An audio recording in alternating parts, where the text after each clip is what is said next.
Mesdames, messieurs, je suis ravie de vous présenter mon nouveau décor. Oh putain! Salut YouTube! Alors non seulement c'est la reprise, parce que c'était les vacances, mais en plus on reprend dans un tout nouvel univers. Je propose que nous regardions ensemble les dernières images de mon ancien appartement.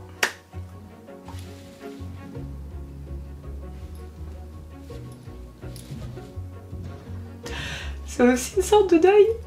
Oh écoutez, je suis terriblement contente. Il y a marqué la connasse déménage, mais là vraiment c'est plus Amy en fait. J'ai même pas eu besoin de jouer parce qu'il s'est passé tellement de choses durant ces 6 mois. Parce qu'il faut savoir que ça fait 6 mois que je prépare tout ça. Je sais même pas comment je suis pour pas avoir un ulcère. Mon toutou chien, tu veux dire bonjour à YouTube? Là-bas.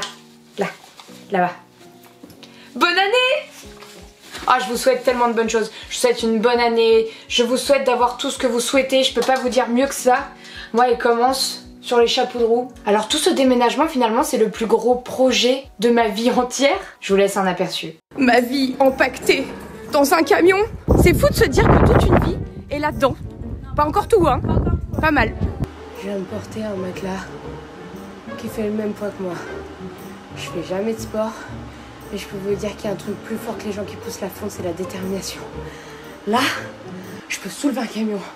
Je le sais. Parce que je vais peut-être faire un malaise. Mais en attendant, je vais pouvoir faire un malaise sur un matelas de 50 cm. Il y a quoi maintenant? Alors cette histoire remonte il y a 6 mois. Quand j'ai voulu acheter un appartement, c'était le projet d'une vie de pouvoir acheter ma maison, mon appartement. Mais il faut pouvoir le faire. Acheter, ça coûte cher. Assez de sous dans la tirelire pour avoir ce qu'on appelle un apport, qui est en fait vraiment la définition du s'appauvrir d'un coup sec. Comme ça. Je rêvais d'avoir un appartement à mon image, c'est-à-dire un peu bizarre, mais convivial. Je suis bizarre mais conviviale. C'est ce que mes ex disaient de moi. Bam, je rentre dans cet appartement, je me dis ok, ici c'est chez moi, je le sais, je le sens, c'est ma maison. Sauf que, il ne faut pas rester sur sa première idée. J'en ai visité d'autres, mais à chaque fois j'étais là. C'est comme quand tu trouves le bon mec, t'en essayes d'autres, après tu fais non, l'autre il était mieux en fait. Je compare vraiment beaucoup un appartement à un mec parce que je trouve qu'il y a beaucoup de points communs. J'arrivais pas à me laisser convaincre par les autres et du coup, j'ai fait une proposition d'offre sur cet appartement. J'ai été dans le commerce quand j'étais un peu plus jeune, je vendais des sous-vêtements à Montparnasse. J'étais la pire vendeuse, j'arrêtais pas de leur dire mais achetez pas ça, c'est trop cher, prenez des trucs en promo. Donc pour te dire à quel point vraiment négocier un prix d'appartement pour moi c'était Beyrouth. Bonjour, je suis fortement intéressée par votre appartement. Ayant eu un vrai coup de cœur, je souhaite vous faire une offre un petit peu en dessous de la vôtre. J'ai fait ma proposition et là j'ai cliqué sur envoyer. Et je suis restée comme ça en attendant la réponse. Encore plus long que ça. Et là la réponse. Alors il faut savoir que les personnes qui vivaient là, ici, les anciens proprios, ils étaient sympas. Ouais, on a construit une relation très rapidement. On s'est mis d'accord sur un prix entre le leur et le mien. Et boum, là je me dis ok. Donc là potentiellement, ça va être mon appartement ici. Oh putain. Oh putain, c'était absolument incroyable. Mais je n'étais pas au bout de mes peines puisqu'en fait, je me doutais pas que ça c'était la partie la plus simple et la plus divertissante. S'ensuit vraiment la fin du monde. La fin du monde. Acheter un appartement, c'est vraiment toute une étape. Choisir d'acheter, trouver des offres sur tous les sites, genre PA, payer le bon coin, etc. Parce que moi je suis pas passée par une agence parce que tu vas pas me prendre plus cher, déjà ça me coûte un bras. Oh, se met d'accord, l'offre, la contre-offre, l'acceptation, la promesse de vente, ensuite trouver un prêt, les assurances pour le prêt, après décider de la date d'emménagement, la signature chez le notaire, le déménagement. Oh, je suis épuisée rien que de t'avoir fait la liste. Et tout ça tout en travaillant à côté. Nous ne sommes pas des feignants. Rendez-vous chez le notaire. Oh putain. Alors là j'étais stressée comme jamais. Non mais faut savoir que moi j'ai toujours vécu dans des HLM toute ma vie. Si on m'avait parlé d'un notaire, j'aurais eu peur. Pour moi c'est comme des huissiers.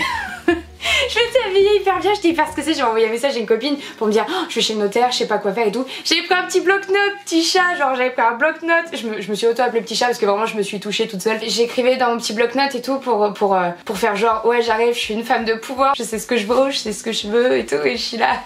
Et en fait j'avais ma moelle, je transpirais, j'étais trop mal et j'ai trop fait la meuf. Incroyable. Ah j'aurais pu avoir l'Oscar à ce moment-là, non vraiment, donnez-moi mon Oscar.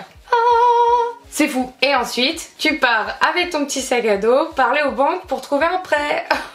Le pire moment de ma vie. Alors moi, faut savoir que j'ai une phobie administrative. Donc dès qu'il faut genre retrouver des papiers, les regrouper, faire un truc, un dossier, je suis là. Ah non. Non, je panique, je perds tout en plus. C'est terrible. J'ai aucun papier. Donc je suis un calvaire pour tout le monde. C'est pour ça que j'ai pris des comptables et tout, parce que sinon moi je suis paumée hein. Je suis sur la paille en 1 mois et demi si je gère ma carrière et ma vie. Ah moi je sais écrire des scripts et les jouer. Tu fais le prêt, t'es comme face à un FBI. Moi je les vois comme des trackers en fait, les banquiers. Genre ils sont là, t'as peur un peu, ils te soufflent toute la vie que t'as en toi ainsi que ton argent. Et puis quand ils décident de te laisser tranquille, bah tu reprends ta vie courante. C'est un peu des trackers finalement les banquiers. Donc ça fait, c'est ok, c'est plié, emballé, c'est pesé. Après tu prévois le déménagement.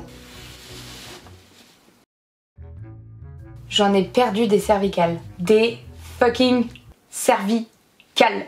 Ah non mais laisse tomber. C'est-à-dire que tu commences, t'es optimiste. Oui, bon tu sais, je vais racheter ça, je vais le donner à la voisine, ça machin. Les cartons, je pense avec 20 cartons ça ira. 20 cartons ça ira. J'en ai eu 82. 82 cartons. Ah non mais laisse tomber. On est grave content de faire des cartons. C'est trop la joie. Au départ, tu passes vraiment par différentes phases dans ta préparation, dans la préparation du déménagement, donc tes cartons, emballer les trucs. Au départ, t'es hyper précautionneux. Tu fais bien tes cartons, tu les déplies, tu mets du scotch comme ça, tu fais 2 tours. Ensuite, tu mets du papier bulle pour protéger tes petits bibelots. Oh, à la fin, mon frère, au bout du 56e carton, oh, tu fous tout dans le même et puis tu te dis, oh, allez, je ferai le tri dans mon nouvelle maison. Dans mon nouvelle maison. Parce que mon nouvelle maison est un homme. Ah bah on a eu des moments assez forts hein, pendant ce déménagement. Ça c'est le coup dur ça. Ça il quitte son décor, je fais pas m'en remettre. Hein. Ah ça c'est rien au revoir, on se retrouve dans 20 minutes.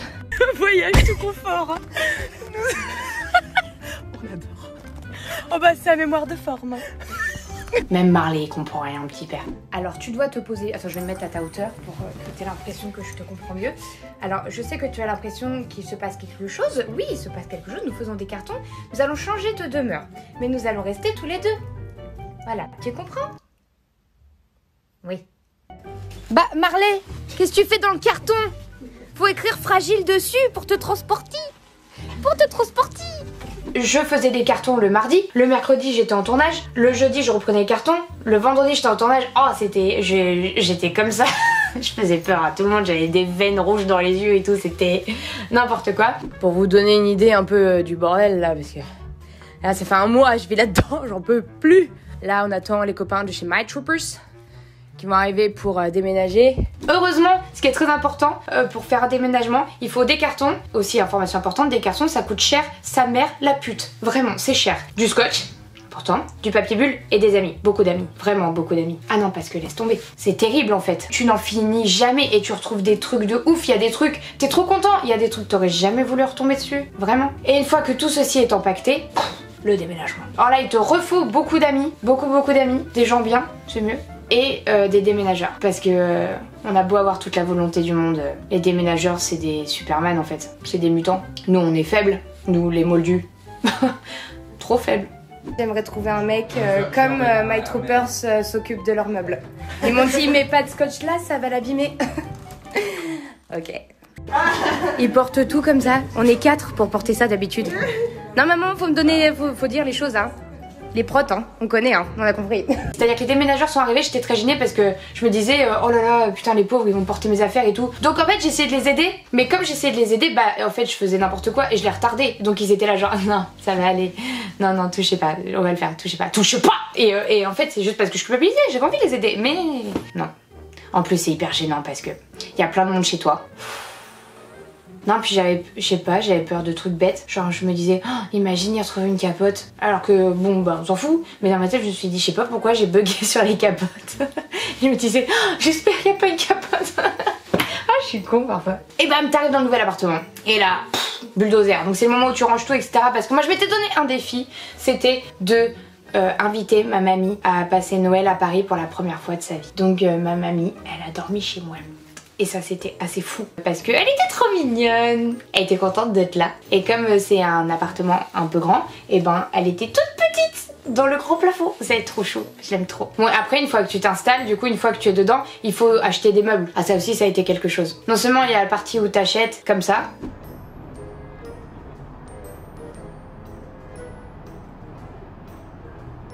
Il y a la partie où il faut ranger dans la voiture. Franchement, je m'éterniserai pas sur le sujet.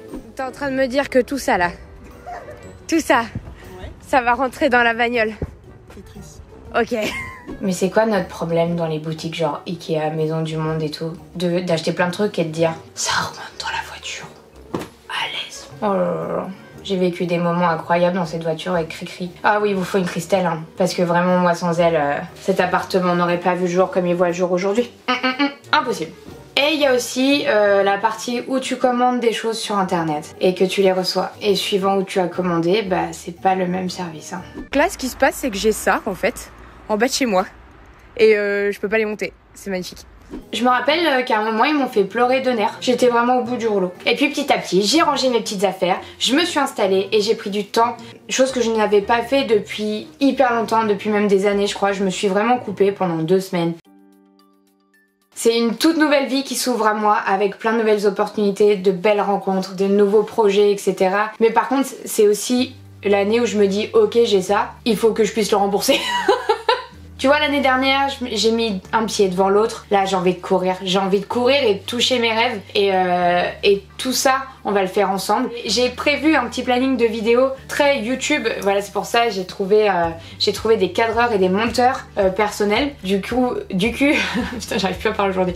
Du coup, qui vont m'aider aussi à développer cette chaîne. Comme ça, je vais pouvoir faire mes fictions. Et pour les personnes qui préfèrent le divertissement, ils auront les deux. Et ça va être fou. Là, je suis remontée à bloc. C'est une toute nouvelle vie qui s'ouvre à moi. Grâce à vous allez m'accompagner partout avec moi. Je vous aime terriblement fort. Merci en fait, parce que si j'ai pu acheter cet appartement, c'est aussi parce qu'on a grandi dans cette communauté et que vous me permettez en fait de vivre mes rêves professionnels, mais aussi là du coup personnels, et c'est incroyable. Je vais pas vous décevoir, je vais essayer. Ce n'est que le début de l'année. On se parle dans 365 jours et à mon avis, on sera au moins dans les étoiles. Je vous souhaite une très bonne année. À la semaine prochaine.